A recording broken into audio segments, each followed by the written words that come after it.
Chers amis, bonjour et bienvenue à Dream Connection. Aujourd'hui, j'aimerais vous inviter à regarder avec moi 3 passages de la Bible qui nous apprennent quelque chose d'important sur la personne de Dieu. Le premier passage est celui de Job, Job chapitre 38, versets 1 à 7. Job 38, versets 1 à 7, et nous lisons. Du cœur de la tempête, le Seigneur interpella Job et lui demanda : « Qui es-tu pour oser rendre mes plans obscurs à force de parler de ce que tu ignores ? Tiens-toi prêt, sois un homme, je vais t'interroger et tu me répondras. Où donc te trouvais-tu quand je fondais la terre ? Renseigne-moi si tu connais la vérité. Qui a fixé ces dimensions ? Le sais-tu bien ? Et qui l'a mesuré en tirant le cordeau ? Sur quel socle s'appuient les piliers qui la portent ? Et qui encore en a placé la pierre d'angle quand les étoiles du matin chantaient en chœur, quand les anges de Dieu lançaient des cris de joie ? Le second passage se trouve toujours dans Job.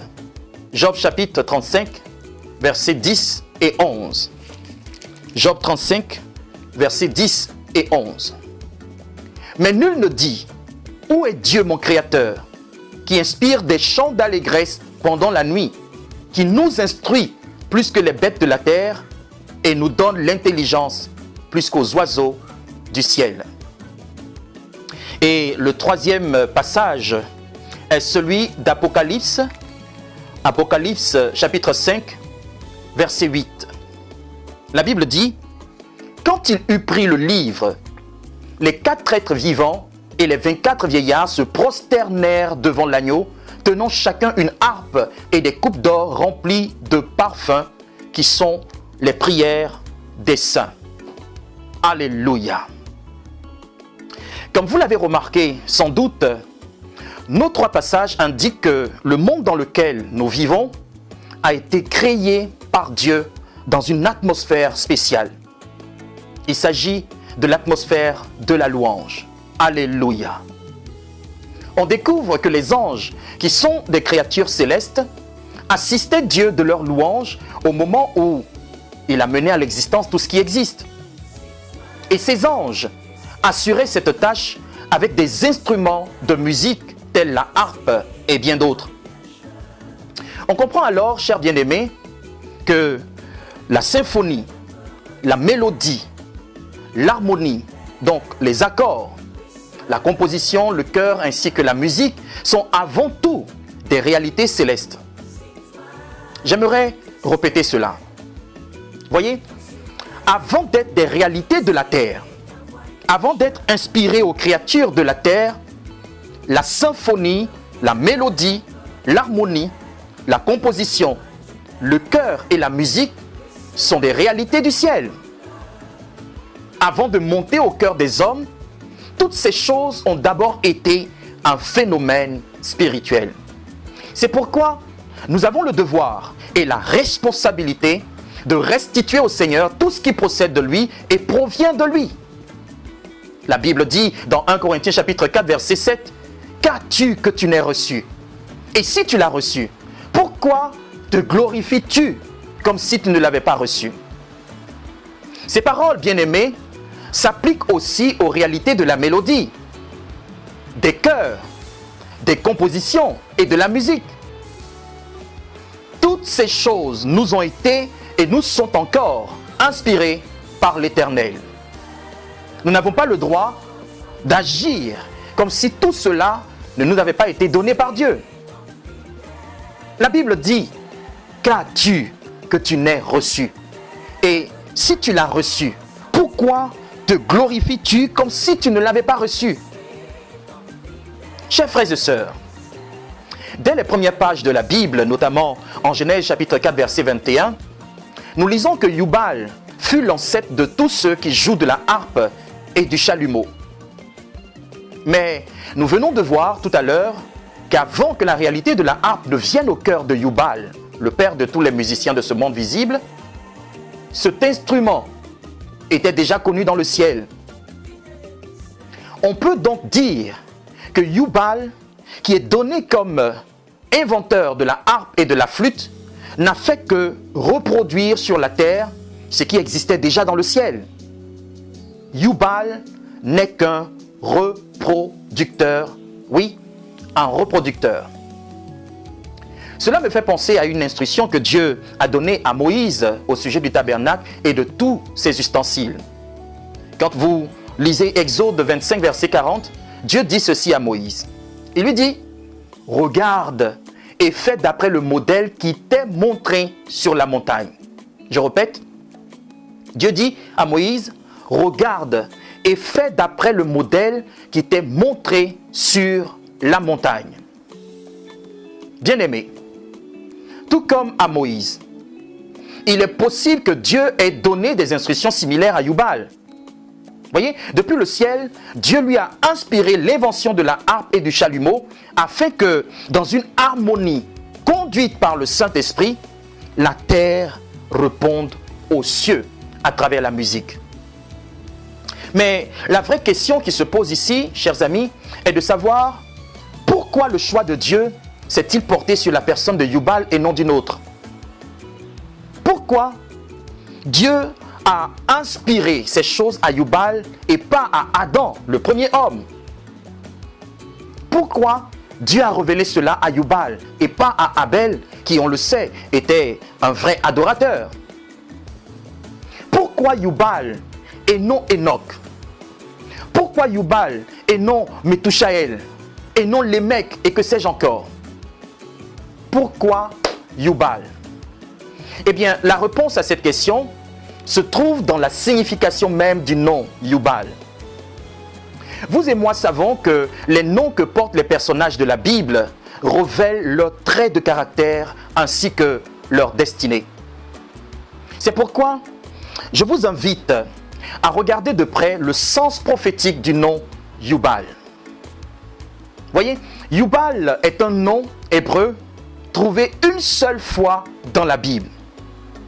Et je crois personnellement que ceci n'est pas un hasard. Je suis même convaincu que ceci est une indication céleste à propos de tout ce qui relève de la mélodie, de la composition, des chœurs, en gros, de la musique. Dieu attache une destinée unique à la musique, un but ultime à la musique. C'est pourquoi comprendre le sens du nom de Yubal est d'une extrême importance pour tous ceux et celles qui sont intéressés par la musique, par la louange, par l'adoration. Comme je le disais tout à l'heure, Yubal est un nom hébreu trouvé une seule fois dans la Bible. Il peut être traduit en français par Jubal ou Yubal. Yubal veut dire courant d'eau ou encore joyeux qui joue. Je répète, Yubal signifie courant d'eau ou encore joyeux qui joue. Yabal, qui est la racine de ce nom, a le sens d'apporter. Oui, apporter. Yabal, c'est ce qui amène ou qui mène. C'est ce qui conduit. C'est ce qui porte. C'est surtout ce qui transporte. Essayons de récapituler. Yubal, qui a inventé les premiers instruments de musique, est mentionné une seule fois dans la Bible, précisément dans Genèse 4, verset 21. Il est la personne que Dieu a choisie parce qu'il incarne 4 grandes fonctions. Oui, Yubal incarne 4 grands effets prophétiques de l'adoration et de la louange. 1. En tant que premier reproducteur d'instruments de musique, le nom Yubal nous aide à comprendre que la louange a pour fonction d'inspirer à la terre ce qui est du ciel. Alléluia. La louange fait monter au cœur de l'homme le modèle de la volonté et du plan du Père. Ainsi, par la louange et l'adoration, au service desquels la musique est, eh bien, la louange et l'adoration peuvent vous donner la possibilité de vous ouvrir à ce qui est original, à ce qui est inédit, exceptionnel, unique et nouveau. Ça, c'est le premier effet ou la première fonction. Le second effet est que la louange et l'adoration libère en celui qui s'y adonne avec foi et sérieux la main de Dieu et les courants d'eau de l'Esprit de Dieu. Elle favorise l'élévation de l'Esprit et met les serviteurs et les servantes de Dieu tels que les prophètes, les porteurs de la parole de Dieu, les adorateurs. Elle les met donc dans un état de réceptivité spirituelle. Alléluia. C'est de cette manière qu'Élisée le prophète a trouvé l'inspiration divine, comme on le voit dans 2 Rois chapitre 3, verset 15. Élisée dit, « Et maintenant, amenez-moi un joueur d'instruments à cordes. » Et voici ce qui arriva. Dès que le joueur d'instruments à cordes se mit à jouer, la main de l'Éternel vint sur lui. Et quand nous allons dans Jean chapitre 7, verset 38, Jésus nous fait la promesse suivante. Il dit, « Celui qui croit en moi, des fleuves d'eau vive couleront de son sein. » Gloire à Dieu. Le troisième effet est que la louange, l'adoration, chasse de nos vies les sentiments de tristesse, d'amertume et de dépression. Quand vous vous abandonnez à la louange, eh bien, le découragement, le désarroi, l'inquiétude, l'ennui, l'angoisse, le chagrin, le pessimisme, ainsi que les soucis de la vie s'éloignent de vous pour céder la place à des sentiments de paix, des sentiments de joie et d'assurance. Rappelez-vous, Yubal veut dire joyeux qui joue. Le quatrième effet est lié au fait que la louange est une puissance qui crée un réel mouvement spirituel dans notre vie et dans notre environnement de foi.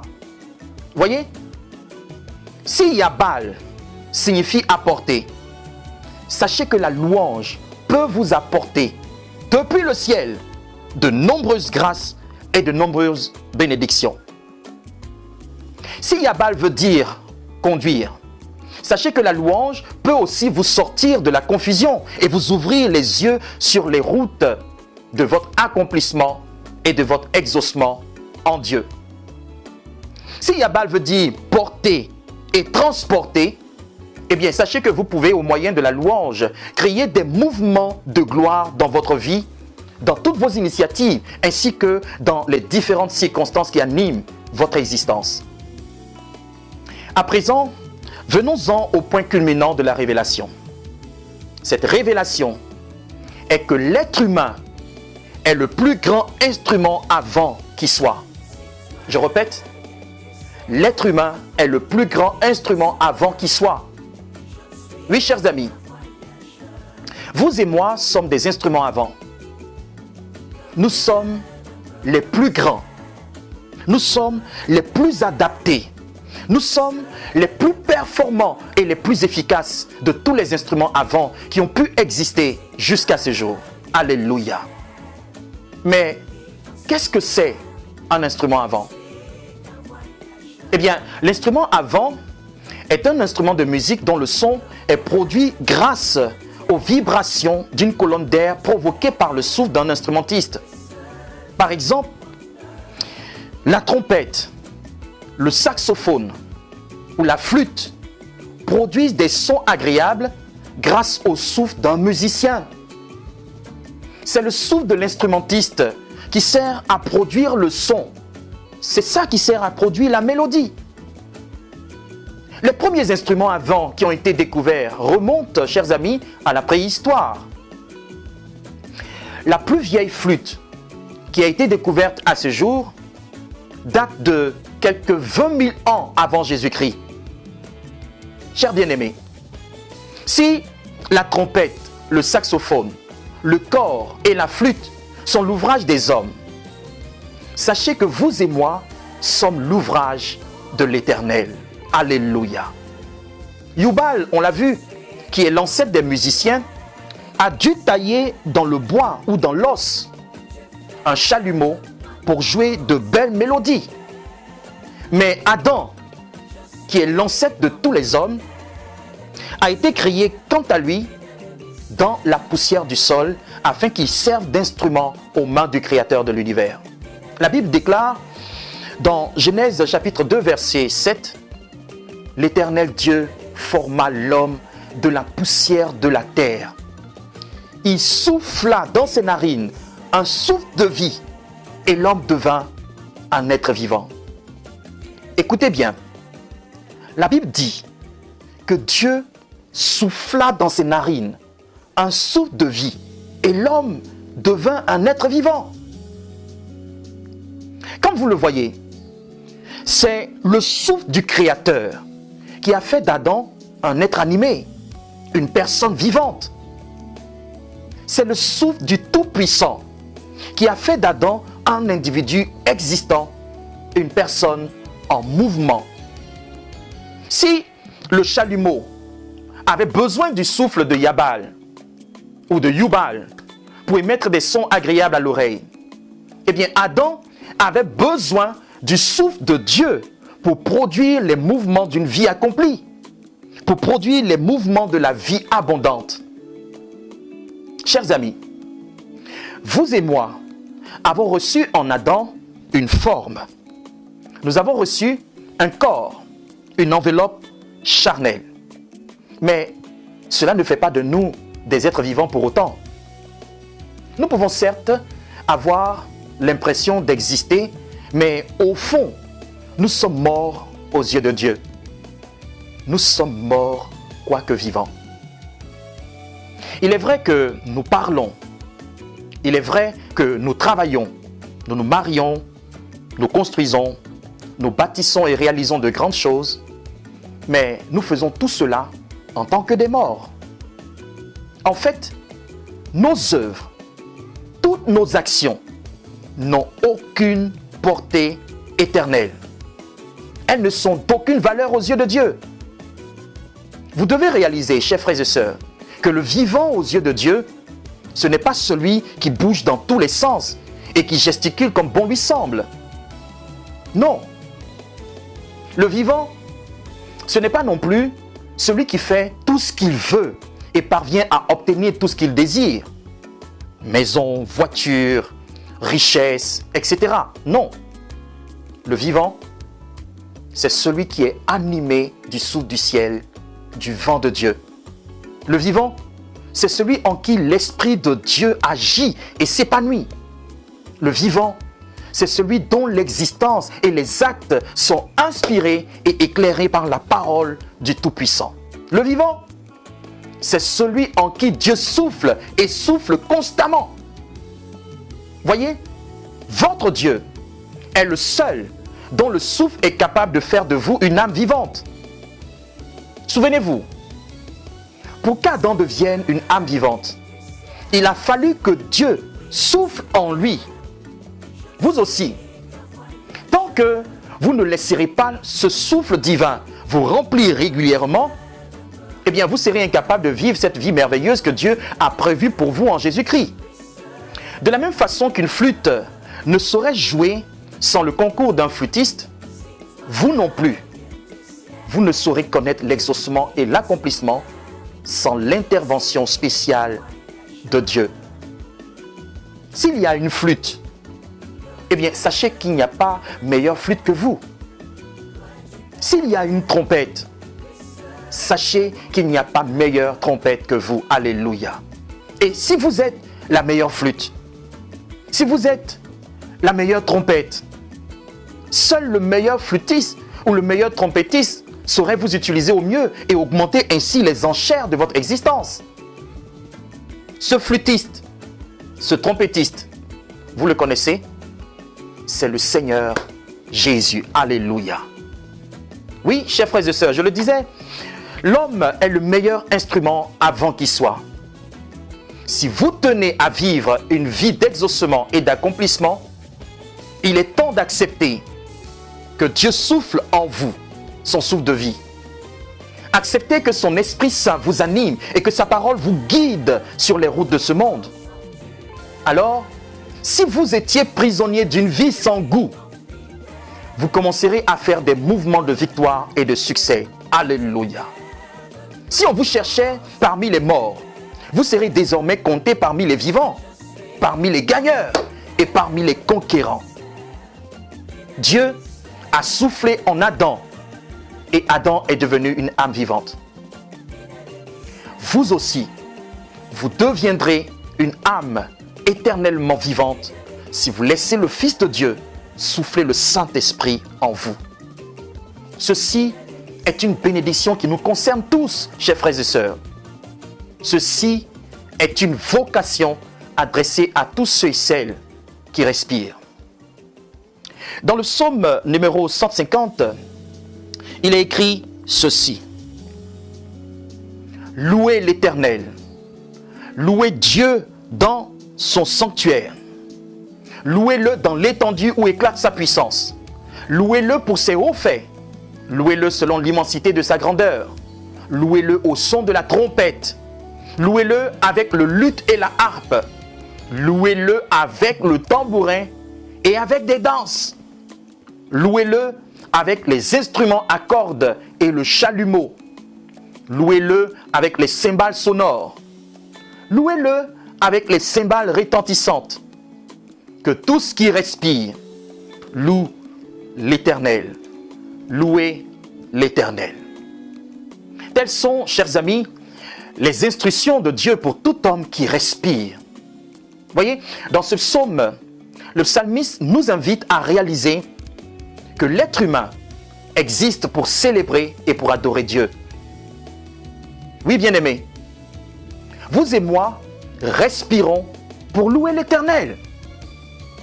À l'aide d'instruments tels la trompette, le luth, la harpe, le tambourin, le chalumeau, les cymbales retentissantes et les instruments à cordes, nous devons faire monter continuellement des louanges à celui qui nous a créés de toutes pièces, et nous devons le faire, quelles que soient les circonstances et quel que soit ce que les gens en disent autour de nous. Mais pensez-y, pouvons-nous le faire sans être nous-mêmes une louange à Dieu? Pourrions-nous faire monter des mélodies ou de belles symphonies vers le Seigneur sans être nous-mêmes une symphonie pour Dieu? Retrouvons-nous demain, Dieu voulant, pour en savoir un peu plus dans la dernière vidéo de la semaine. Prenez soin de votre foi et shalom chez vous.